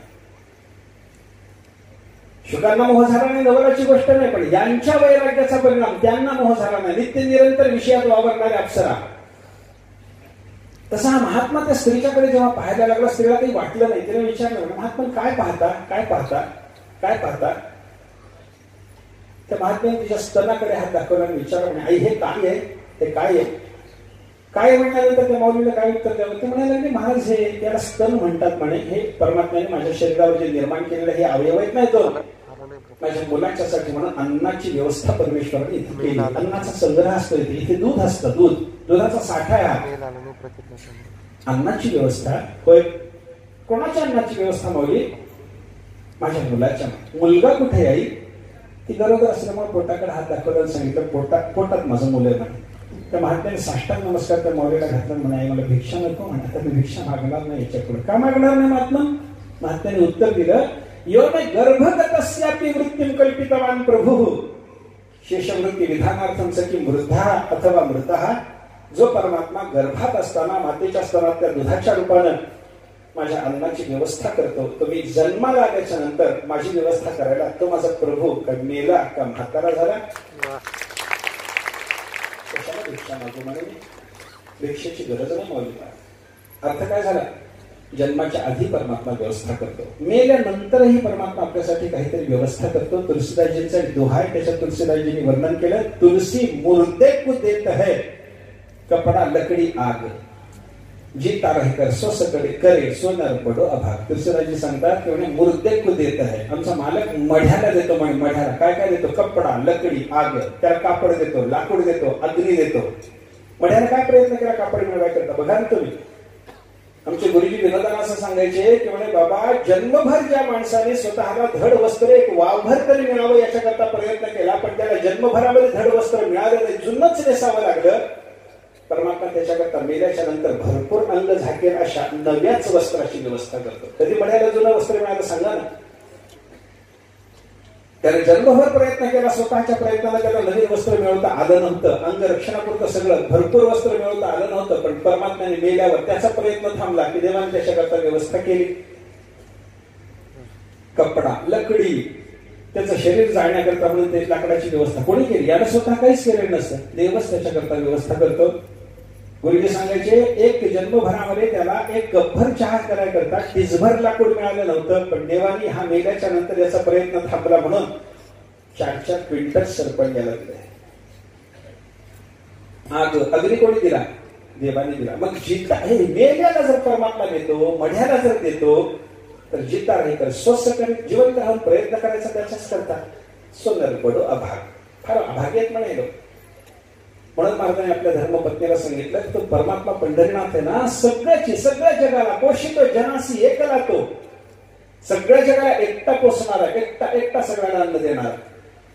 जगन्नाथ आहे तो, अन्न देणार आहे, सगळ्याला अन्न देणार. अरे पाषाणाच्या पोटी पैसा दरदूर तयामुखी चाला कोण झाली. पाषाणाच्या पोटात बसलेल्या बेडकाला सुद्धा अन्न देणारा परमात्मा. काय परमात्म्याचं अन्नदानाचं सामर्थ्य बघा ना. ज्ञानोबा सांगतात, आधणी घातलिया हरळ होती अमृताचे तांदूळ, जरी राखे भुकेची वेळ श्री जगन्नाथ. परमात्म्याला आमच्या पोटाची वेळ राखायची इच्छा जर असेल तर आम्ही आधनामध्ये हरळ म्हणजे खडे टाकले तरी त्या खड्याचे सुद्धा अमृताचे तांदूळ होतात ना. खड्याचा भात व्हावा, खड्याचा भात व्हावा. एक महात्म्याची कथा, आता मला त्यांचं नाव लक्षात नाही. ते महात्मा घरी काही अन्न नसायचं, दारिद्र्य होतं, नवरा बायको 2-3 मुलं लहान लहान घरामध्ये सतत भजन आणि अन्न नसल्यामुळे मुलाशी ओरडत असायची. त्या पोरांना सांगायचं, एवढं भजन झालं की तुम्हाला जेवायला मिळणार, शांत राहा, शांत. पोरं भजनाला लागायची. 1-2-4 दिवस काहीच खायला मिळालं नाही. एका दिवशी मुलं भजनाला बसायलाच तयार नाहीत. अशा अवस्थेवर त्या महात्म्याने बायकोला सांगितलं, चूल पेटव, आधण ठेव. काय टाकायचं आलं ना, काही नाही टाकायला. तुम्ही आणले का काही? मी काही आणलेलं नाही. मग आधण कशाला ठेवू? पोरांना सांगायचं म्हणे, आपल्याला भजन झालं की खायला मिळणारी खिचडी शिजते. काही नव्हतं, पाणी चुकळायला ठेवलेलं होतं नुसतं. आणि महात्म्याने पोरांना ते खोटं बोलून भजनाला लावलं. पण परमात्म्याला त्यांच्या भुकेची वेळ राखायची असल्यामुळं जेव्हा भजन झालं, पोरांनी अन्नांना म्हणून याचना केली, भांड्यावरचं झाकण उघडलं तर खिचडी तयार होती. हरळ सुद्धा टाकायची गरज पडली नाही. मग हरळ टाकल्यानंतर अमृताचे तांदूळ परमात्मा करून देईल त्याला. त्याच्यात नवल काय सांगा. चिंता करू नको माऊली, माऊली आमची पांढरंग, नको चिंता करू वस्त्रा या पोटाची. महाराज म्हणतात की तो परमात्मा माझ्या पोटाची, आपल्या पोटाची वस्त्राची व्यवस्था करणार आहे, म्हणून तू चिंता करू नको असं मी तुला सांगायला लागलो. तो परमात्मा म्हणून मी बोलायला लागलो तुझ्याशी. पण हे माझं पाल्हाळी बोलणं त्याला दूर नेणारं ठरायला लागलं. तुका म्हणे दुरी सांगतो पाल्हाळी, तरी तो जवळी आहे सकळा. आमच्या जवळच येतो, अंतर्यामी आहे, त्याला दुरून बोलवावं लागत नाही, तो जवळच आहे, काही काळजी करू नको. तो सरासर लोक आपली सगळी व्यवस्था करण्याच्या बाबतीमध्ये तत्पर असतो. अन्न वस्त्र सगळं देईल, निवारा देईल, काळजी करू नको म्हणून. आणि तो परमात्मा आमच्या जवळ आहे, म्हणूनच आम्हाला संसारातल्या सुखाची अपेक्षा नाही. पुढे महाराज ते सांगतात, सुख हे नावडे आम्हा कोण्याबळे नेडसे अंधळे झाली शिकलो. आम्हाला संसारातलं सुख आवडत नाही. शिवाजी महाराजांनी पाठवलेला नजराणा मी परत पाठवून टाकला, परत दिला. हे पाहिल्याच्या नंतर तुला आम्हाला हे सुख आवडत नाही संसाराचं असं जे वाटतं ना, ते बरोबर आहे तुझं म्हणणं. पण हे का आवडत नाही हे कळालं का तुला? आंधळी झालीस तू, तुला कळत नाही. तू ज्ञान दृष्टीनं पाहत नाहीस, विचाराच्या दृष्टीनं तू पाहत नाहीस, त्याच्यामुळे तुला कळत नाही. म्हणे माझ्याकडे काय आहे तुला काय सांगू. तो परमात्मा आमच्या जवळ आहे ना. आणि ब्रह्मसुख ज्याला प्राप्त झालेलं आहे त्याला बाकीच्या अवंत सुखाची इच्छा होईल का? होत नाही ना. सर्वम बलम हस्तिपदे निमग्नम, हाथी के पाव में सब पाव. एक हत्तीचा पाय मिळाल्याच्या नंतर दुसऱ्या लहान लहान पायाची अपेक्षा जशी नसावी, त्याप्रमाणे एक ब्रह्मसुख मिळाल्याच्या नंतर बाकीच्या सामान्य सुखाची आम्हाला इच्छा होतच नाही. संसाराच्या सुखाची इच्छा, ब्रह्मसुखात सगळी सुख अंतर्भूत आहे. ते उपनिषदाचं तैत्तिरीय उपनिषदात चिंतन बघा ना. आपल्याला ब्रह्मसुखाचं परिमाण सांगण्याच्या दृष्टीनं, परिमाण तर ब्रह्मसुखाला नाहीच आहे, अपरिमित आनंद आहे. पण असं असताना सुद्धा तुम्हाला गणिताच्या भाषेतच समजून घ्यायची जर सवय असेल तर पट्टीमध्ये तो ब्रह्मानंद आम्ही तुम्हाला मोजून दाखवू असं म्हणून श्रुती माता बोलायला लागली. तुम्हाला एक माणसाचा आनंद आम्ही सांगतो म्हणे, आणि माणसाच्या आनंदाची केवढी मोठी मर्यादा सांगितली बघा ना. केवढी मोठी. एक चहाचा कप मिळाल्यावर झालेला आनंद म्हणजे काय माणसाचा आनंद थोडाच आहे. युवास्यात साधू युवा आशिष्ठः दृढिष्ठो वरिष्ठः तस्य पृथ्वी सर्वा वित्तस्य पूर्णस्य स एकः मानुष आनंदः ते शतज्ञो मानुष आनंदः स एकः मनुष्य गंधर्वाणाम आनंदः श्रोत्रियस्य जाकामः तस्य. श्रुतीने त्या मनुष्याच्या आनंदाचं वर्णन करायला सुरुवात केली. एक तरुण असावा, साधू वृत्तीचा असावा, तो ब्रह्मसुखाच्या आशेनं संपन्न असावा, ब्रह्मसुख प्राप्त करून घेण्याकरता तो दृढ साधनानिष्ठ असावा, आणि ब्रह्मसुख प्राप्त करून घेण्याकरता म्हणून लागणारी सगळीच्या सगळी बदल त्याने तो संपन्न असावा. आशिष्ठो दृढिष्ठो बलिष्ठ. कसा? युवा, साधू युवा, आशिष्ठ दृढिष्ठ बलिष्ठ एवढ्या पुढे संपदेनं युक्त. आणि त्या तरुणाला ही सगळी धनधान्यानं भरलेली पृथ्वी त्याच्या एकट्याच्या मालकीची म्हणून उपभोगाला मिळावी. तेव्हा त्याला होणाऱ्या आनंदाला म्हणतात एक मनुष्याचा आनंद. असे 100 माणसाचे आनंद एकत्रित आले, एक मनुष्य गंधर्वाचा आनंद होतो. 100 मनुष्य गंधर्वाचे आनंद एकत्रित आले, एक देव गंधर्वाचा आनंद होतो. 100 देव गंधर्वाचे आनंद एकत्रित आले, एक कर्मदेवाचा आनंद होतो. 100 कर्मदेवाचे आनंद एकत्रित आले, एक आजानज देवाचा आनंद होतो. 100 आजानज देवाचे आनंद एकत्रित आले, एक पितृगणाचा आनंद होतो. 100 पितृगणाचे आनंद एकत्रित आले, एक देवाचा आनंद होतो. 100 देवाचे आनंद एकत्रित आले, एक इंद्राचा आनंद होतो. 100 इंद्राचे आनंद एकत्रित आले, एक बृहस्पतीचा आनंद होतो. आणि 100 बृहस्पतीचे आनंद एकत्रित आले, एक प्रजापतीचा आनंद होतो. आणि 100 प्रजापतीचे आनंद एकत्रित आल्याच्या नंतर जो एक आनंदाचा व्यापक आकार सिद्ध होतो, जवळजवळ तो ब्रह्मानंद असतो, नाही त्याच्यापेक्षा ब्रह्मानंद व्यापकच आहे. एवढा मोठा ज्याला आनंद प्राप्त झालेला आहे त्याला शिवाजी महाराजांनी पाठवलेलं नजरेचं कौतुक वाटेल. हो, ते वाटायचं कारण नाही. सुख आहे नावडे आम्हा कोण्यामुळे नेरसी अंधळे झाली सतू, भूक तहान कैसी राहिली निश्चळ, खुंतले चपळ मन ठाई. आमची भूक संपली, आमची तहान संपली, आमचं चपळ असलेलं चंचल असलेलं मन एका ठिकाणी स्थिर झालं. भूक लागत नाही. ब्रह्मानंद झालेल्या आनंद झालेल्या माणसाला कोणालाच भूक लागत नाही. राजा परीक्षितेला विचारलं तर शुकाचार्याने 2-3 दिवसाच्या नंतर दशमस्कंदाला प्रारंभ झाला. 4था दिवस कथेला सुरुवात झाली. शुकाचार्याने विचारलं, राजा कथा चालू आहे रे, तू 3 दिवस झाले काही खाल्लं पिलं नाहीस. आम्ही विरक्त आहोत, वनवासी आहोत, आम्हाला अन्न पाण्या वाचून राहण्याची तितिक्षेची सवय आहे. तुला सवय नाही म्हणून विचारतो, तुला काही खायचं प्यायचं असेल तर खाऊन पिऊन घे. राजाने सांगितलं म्हणजे महाराज नाही का बाबा, नैशाती दुस्सहा क्षुन्मान त्यक्तोदमपि बाधते पिबंतं मुखाम भोज च्युतम हरिकथामृतम. राजाचं उत्तर असं आहे, तुमच्या मुखातून श्रवणारं हे कथामृत मी प्राशन करतोय ना, त्याच्यामुळे मला अतिशय दुस्सह असलेली क्षुधा आता बाधा करत नाही. याच राजाने तहानेच्या बाधेनं शमिकांचा अपमान केला होता. याच राजाने तहानेची बाधा त्याला त्यावेळेला बाधली होती, पण कथा ऐकायला लागला. क्षुन्मांद बाधते म्हणतो, क्षुधाही बाधा करीत नाही म्हणतो. आता आम्हाला तहानेची बाधा नाही, आम्हाला भुकेची बाधा नाही. तहान भूक लागलेला मनुष्य काही एक करत नाही. शास्त्र असं म्हणतं, बुभुक्षितः किं न करोति पापम. भूक लागलेला मनुष्य काय पाप करणार नाही, वाटते ते करायची तयारी. म्हणून सुद्धा असं सांगितलंय की वृद्धौच माता पितरौ साध्वी भार्या सुत शिशु अप्यकार्य शतं कृत्वा भर्तव्या मनोरपर्वी. घरामध्ये वृद्ध माता पिता आहे, समजा एखाद्याचं वर्तनाच्या मनोनी केलं, वृद्धौच्या माता पितरौ, घरात म्हातारी मायबाप आहे, साध्वी भार्या सज्जन बायको आहे, सुत शिशु लहान मुलं आहेत, मुलगा लहान आहे, आणि या सगळ्याचं संगोपन करण्याकरता घरात हसलेला हा एकटा तरुण आहे. याच्यातले 2 म्हातारी बायबाप काही करू शकत नाही. साध्वी असलेली भार्या लहान लेकरू असल्यामुळे ते कामधाम करू शकत नाही. पोरगे काही कामधाम करून कमावून आणू शकत नाही. कमावणारा एकटा आहे, आणि त्या एकट्या कमावणाऱ्याला कामधाम मिळत नाही, उदरनिर्वाहाला कोणतंही साधन नाही. अशा अवस्थेवर काय करावं म्हणून सांगतात, वाटते ते करावं. 100 चुका कराव्या, पण यांची गार भरावी पोटाची. अप्यकार्य शतं कृत्वा, अकार्य शतं अपि कृत्वा, कृत्वा अपि, वाटते ते करूनही यांचं पोट भरावं. भर्तव्य हा मनोह अब्रवी, त्यांचं भरण पोषण करावं. यांचं भरण पोषण करण्यापुरतच चोरून आणावं. बरं का, आमच्या मुलगी सांगायची की यांच्या एक वेळेसच्या जेवणाकरता म्हणजे थोडीशी भूक भागवून हे जिवंत राहतील एवढ्यापुरती चक्कर भाकरी चोरायला परवानगी आहे. अप्यकार्य शतं याचा अर्थ काही फार लांबवायचा नाही. म्हणजे अर्थ काय आहे, क्षुधा आणि तृषा सहन न होणारी दुःख आहे. पण महाराजांनी सांगितलं आम्हाला सहन होते म्हणे. भूक तहान कैसी राहिली निश्चळ, खुंटले चपळ मन ठाई. अत्यंत चंचल असलेलं मन, परमात्म्याचं दर्शन झालं असल्यामुळे आमचं मन शांत झालं, ते जागेवर बसलं.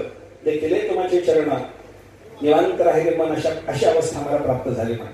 द्रव्य जीवाहुनी आवडे या जना आम्हासी पाषाणाहुनीही. महाराज पुढे सांगतात की बाबा आम्हाला द्रव्य बाकीच्या लोकांना जीवापेक्षा अधिक आवडणार आहे. हे सामान्य माणसाची अवस्था असेल, पण परमात्म्याचं दर्शन झाल्याच्या नंतर आमच्या करता ते द्रव्य पाषाणाहून हीन झालं. सोयरे सज्जन जन आणि वन अव हे समान काय गुणे. आम्हाला सोयरा सज्जन बाकीचा कोणता मनुष्य जन वन हे सगळं कुठे आहोत आम्ही याचा आम्हाला काही भानच राहत नाही. सगळं आम्हाला समान आहे, सगळे आमच्या करता समान, सगळी स्थान समान. असवायचा कोठे आठवचे नाही.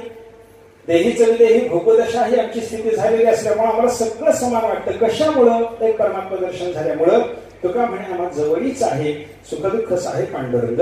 परमात्मा पंढरीनाथ आमच्या सरासर काळ जवळ राहतो, सन्निधानात राहतो, आमचं सुखदुःख सगळं तोच सहन करतो. त्याच्यामुळे आम्हाला तहानेची बाधा नाही, भुकेची बाधा नाही, अन्न वस्त्राची चिंता नाही, द्रव्याची पर्वा नाही, अशी आमची अवस्था झाली असं महाराजांनी सांगितलं. हा सगळा उपदेश करून 3 अभंगातला झाला. 4थ्या अभंगात आता महाराज म्हणतात, मला कोणी बोलवलं, गुरुकृपे माझं बोलविले देवे. माझ्या गुरुकृपेनं मला बोलवलं, देवानी मला बोलवलं. बोलवणारा देवही आहे, बोलवणारी गुरुची कृपाही आहे. देव बोलवतो ते वाणीला आणि गुरुकृपा बोलवते ते बुद्धीला. बरं का, देवाच्या कृपेनंही बोलणं होतं आणि गुरुच्या कृपेनंही बोलणं होतं. संतांनी कृपा करावी त्यावेळेला काहीतरी आपल्याला बोलता येतं ना. कृपा या केली संतजनी, माझे अलंकार वाणी, प्रीत हे लावली कीर्तनी वगैरे वगैरे वर्णनं संतांनी सुद्धा केलेली आपल्याला पाहायला सापडतात. म्हणजे काय, देवाची कृपा पाहिजे, संतांची कृपा पाहिजे. आपुल्या स्नेहाची वागेश्वरी जरी मुके या ते अंगीकारी, तरी तो वाचस्पतीसी करी प्रबंध होडा. ज्ञानोबाई गुरु महाराज सामर्थ्य सांगतात ना, गुरु महाराज तुमची कृपा हीच सरस्वती, तिनं ज्या मुक्याचा अंगीकार केला त्या मुख्याला नुसतं बोलता येत नाही. देवाची कृपा झाली तर मुख्याला नुसतं बोलता येतं, फक्त मुखन करून ते वाचारण तेवढंच आहे त्याचं. आणि गुरुचं कसं आहे, गुरु कृपा जर झाली तर त्या मुख्याला ज्ञानाचं बोलता येतं, नुसतं ज्ञानाचं नाही, वाचस्पती बरोबर पैज मारून सिद्धांताची पैज जिंकता येईल असं बोलता येतं. म्हणून गुरुकृपे माझं बोलविले देवे, होईल ते घ्यावे हित काही. याच्या वेळेला हित होणार आहे अशा पद्धतीचं माझ्या बोलण्यात काहीतरी तो घे म्हणे. सत्य देवे माझा केला अंगीकार आणि तो विचार नाही तुझा. तुला खरं सांगतो, देवाने माझा अंगीकार केलेला आहे, दुसरा विचार काही मला तुझ्यासमोर बोलून दाखवायचा नाही. होई बळकट घालून आकाश, हाची उपदेश तुला आता तुझा. आता तू आता बळकट हो, धैर्य धारण कर, पक्की कंबर कसल्यासारखी परमार्थाला लाग आणि माझा हा जो उपदेश आहे तुला तो आता पुढे करतो. तो गृहिणी धर्माला अनुसरून असलेला उपदेश तो लक्षात ठेवणं. पुढे काय करायला सांगितलं महाराजांनी, सडा संमार्जन, तुळशी वृंदावन, अतीत पूजन ब्राह्मणांचे. घरी काय करायचं, तर सडा संमार्जन असावं, आपलं अंगण लख असावं. हे स्वच्छतेचं शिक्षण संतांनी दिलं नाही असं म्हणायचं काही कारण नाही. सडा संमार्जन संतांनी सांगितलं आपल्याला. तुळशी वृंदावन, घरात असलेलं तुळशी वृंदावन, वृंदावन सडे चौक रंगमाळा नाचेत सोहळा देखून या म्हणे. वैष्णवाच्या घरची झळझळीत वृंदावन, झळझळीत भिंती, ते सडे घातलेले, रांगोळ्या काढलेल्या, वृंदावन लखलखीत केलेलं, तुळशी मंजिऱ्या अशा लखडून आलेल्या, आणि असा तो सोहळा पाहिल्याच्या नंतर परमात्म्याला सुद्धा आनंद होतो, तो नाचायला लागतो. आणि अशा पद्धतीने तो सगळा संपादन करीत जा, तुळशी वृंदावनाची सेवा करीत जा, अतिथीचं पूजन करीत जा. घरी आलेला अतिथी देव असतो, त्याची देवभावानं सेवा केली पाहिजे. अतिथी देवोभव आपण पाहून आलो थोडस त्या संदर्भानं. अतिथीची पूजा करत जा, ब्राह्मणांचे सुद्धा पूजन करीत जा. घरी आलेला ब्राह्मणाची पूजा केली पाहिजे. ब्राह्मण हे देवाचं पूजास्थान आहे. भगवंताने 11 पूजास्थानाचा विचार सांगितला पहा. सूर्य हा, अग्नि, ब्राह्मण हा, गावा हा, वैष्णव हा, खम, मरुत, जलम, भू, आत्मा, सर्व भूतानी भद्र पूजा पदानी. ही 11 पूजास्थान आहे. त्याच्यात 3रं पूजास्थान आहे ब्राह्मण. आणि ब्राह्मणाचा सत्कार कसा करायचा, ब्राह्मण सूर्य विद्या त्रय्या हविषा अग्नौ यजेतमान माम आतिथ्यन तु विप्राग्रे. ब्राह्मण श्रेष्ठाच्या ठिकाणी देवाची पूजा करणं म्हणजे त्याचा आतिथ्य करणं. ब्राह्मणाचा सन्मान करा. ब्राह्मणाच्या सन्मानाचा उपदेश तुकाराम महाराजांनी बायकोलाच केला असं नाही, जगालाही केला. जोडो निधन नघावी माती ब्रह्मवृत्ते पूजन यती सत्य आचरण दयाभूती करी सांगा की करू नको. ब्राह्मणाची पूजा करा. ते कायिक तपाचं स्वरूप सांगत असताना देव द्विज गुरु प्राज्ञ पूजन शौच मार्जव ब्रह्मचर्य महिंसाचे शारीरत्व उच्चते. त्याचा देवाची पूजा, द्विज म्हणजे ब्राह्मणाची पूजा, देव द्विज गुरु प्राज्ञ गुरुची पूजा, प्राज्ञ म्हणजे विद्वान, विद्वानाचा सन्मान. हे सगळंच्या सगळं काही तपामध्ये येणार असल्यामुळे ब्राह्मणाचं पूजनही झालं पाहिजे, ब्राह्मणाचा सन्मान झाला पाहिजे. ते रामचंद्र प्रभूचे प्रतिज्ञा आहे पहा. अप्यहम जीवितम जय्याम वांबासिते सलक्ष्मणाम नाही प्रतिज्ञाम संश्रुत्य ब्राह्मणेभ्य विशेषतः. रामचंद्र प्रभू सांगतात की म्हणे मी केलेली प्रतिज्ञा मोडणार नाही, कधीही मोडणार नाही, आणि ब्राह्मणाकरता केलेली तर नाहीच नाही. ब्राह्मणेभ्य विशेषतः त्याचे तेवढे शब्द मला सांगायचे. म्हणजे परमादर कसा होता रामाच्या मनात सुद्धा ब्राह्मणांच्या विषयीचा एवढंच व्यक्त करायचं. मी वाटतंय ते सोडायला तयार आहे, पण माझी प्रतिज्ञा मी सोडत नाही. म्हणे अप्यहम जीवितम जय्याम, मी माझा प्राण सोडायला तयार आहे. त्वांवा सीते सलक्ष्मणा, लक्ष्मणासहित सीते तुझा त्याग करायचा प्रसंग आला, तुला सोडतो, लक्ष्मणाला सोडतो, माझा जीव सोडतो. नाही प्रतिज्ञा संश्रुत्य, पण कोणाला ऐकवलेली प्रतिज्ञा मात्र मी सोडित नाही. ब्राह्मणे विशेषतः, ब्राह्मणाच्यासाठी केलेली प्रतिज्ञा तर नाहीच नाही, मोडतच नाही. अर्थ काय झाला? हा ब्राह्मणाच्या विषयीचा आदरभाव व्यक्त करणं हा आपल्या परंपरेचा भाग आहे, संस्कृतीचा भाग आहे. आणि त्याच्यामुळे महाराजांनी सांगितलं ब्राह्मणांचं सुद्धा पूजन करीचा. अजून काय करायचं? वैष्णवाची दासी होई सर्व भावी, मुख्य नाम घ्यावे विठोबाचे.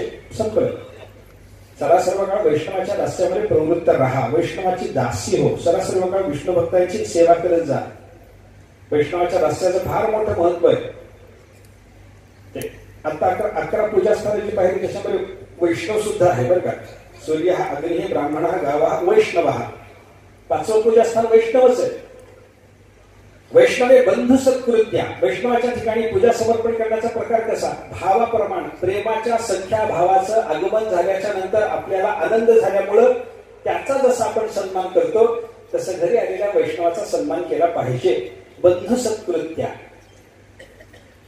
हा वैष्णवाचा सन्मान. वैष्णवाची दासी होई सर्व भावी, काय याच्या नावानं वैष्णवाच्या दास्यामध्ये प्रवृत्त हो बाई. अजून काय करायचं? मुख्य नाम घ्यावे विठोबाचे. परमात्मा पंढरीनाथाचं अखंड नामस्मरण करायचं. नामस्मरणाशिवाय दुसरा कलियुगामध्ये दुसरा उपायच नाही, आपण काही करू शकतच नाही. परमात्मा पंढरीनाथाचं नामस्मरण. नामस्मरणाने तो स्वतः पवित्र होईल, याच्यामध्ये नवल नाही. विठोबाचे नाम ज्याचे मुख्य नित्य त्या देखील पतित उद्धरती म्हणे. ज्याच्या मुखात विठोबाचं नाम आहे, परमात्म्याचं नाम आहे, त्याचं नाम त्याला पाहिल्यानंतर याला नामस्मरण करायचं. पण ज्याचं नामस्मरण चालू आहे त्याच्या दर्शनानं पतिताचा उद्धार व्हायचा. हा नामाचा प्रभाव आहे. कशाही पद्धतीने केलेलं नामस्मरण जगामध्ये कोणत्याही जीवाचं कल्याण करणारच आहे बरं का. नामस्मरण केलं आणि कल्याण झालं नाही, नाम घेता वाया गेला, ऐसा कोणी ऐकला? सांगा. विनवितो तुम्हासी संत महंत सिद्ध ऋषी, नामे करला नाही कोण ऐसा द्यावा निवडून. हे कोणाला म्हणतात महाराज? संत महंत सिद्ध ऋषीला विचारतात. आणि तरी सुद्धा सांगितलं नाही बाबा आमच्या ऐकण्यात नाही, नाम घेतलं वाया गेला, होत नाही. नाम घेतलं तरला नाही, असं होत नाही. कसंही नामस्मरण करा. सांकेत्यम पारिहास्यम वा स्तोभम हेगनमेव वा वैकुंठ नाम ग्रहण अशेषाघारम विदुः. एखाद्याला ठेवलेला संकेत तो शब्द उच्चारण्याच्या निमित्तानं नामस्मरण झालं, कल्याण करतं. परिहास चेष्टा करण्याकरता नामस्मरण झालं, कल्याण करतं. स्तोभम व्यर्थ शब्द प्रयोगाकरता नामस्मरण झालं, कल्याण करतं. आणि हेलनम हेटाळणी करण्याकरता कोणाचं नामस्मरण जर आपल्याकडून घडलं तर तेही कल्याण करतं. कारण रामराम म्हणा मरा, अशी हेटाळणी करण्याकरता जरी रामराम म्हणा मरा म्हणताना सुद्धा रामराम तोंडाला कल्याण करतं. संकेताकरता केलेल्या नामस्मरणाने कल्याण झालं, अजयमाचं उदाहरण आहे. परिहास करण्याकरता चेष्टा करण्याकरता सुद्धा नामस्मरण काही वेळेला होतं का? ते शिवरात्रीच्या कथेमध्ये त्या पारध्याच्याकडून घडलेलं नामस्मरण कसं आहे? परिहासाकरताच आहे. शिवरात्रीचा दिवस होता, तो पारधी शिकारीला जात असताना ते शिवपूजन भक्त शिवभक्त त्यांचं शिव शिव शिव शिव नामस्मरण चाललेलं, त्यांना वाकडं दाखवण्याकरता म्हणून हा शिवशिव म्हणत बसला. झाडावर चढत बसला तर सावध झेरण्याकरता योगायोगानं बेलाचं झाड होतं, खाली शिवाचं लिंगच होतं. आणि ते काही त्याला सावज दिसेना म्हणून ती बेलाची पानं खोडायला लागला, शिव शिव शिव शिव म्हणायला लागला. त्यांना त्या सगळ्या शिवभक्तांना चिडवण्याकरता. आणि ती पानं खोडता खोडता सगळी खाली पडायला लागली. नामस्मरण पूर्वक शिवशिव म्हणत तोडलेलं पान त्या बिल्वदलाचं शिवलिंगावर समर्पण होण्याच्या वेळेला त्याला कल्याण प्राप्त झालं. पारिहास्य स्तोभम व्यर्थ शब्द प्रयोगाकरता नामस्मरण होतं बघा. काही वेळा व्यर्थ शब्द प्रयोग, आपल्या तोंडातून एखादा शब्द विनाकारण निघून जातो. मी उदाहरणार्थ त्याच्याकरता असं सांगतो की माणसाला थंडी वाजायला लागली. आता थंडीचे दिवस आहेतच. थंडीच्या दिवसामध्ये माणसाला हुडहुडी भरली आणि हुडहुडी भरलेल्या मनुष्याच्या तोंडातून हू असा आवाज येतो की नाही, ते हू याच्या ऐवजी हरी हरी हरी हरी हरी असं जर आलं कल्याण करतं ते.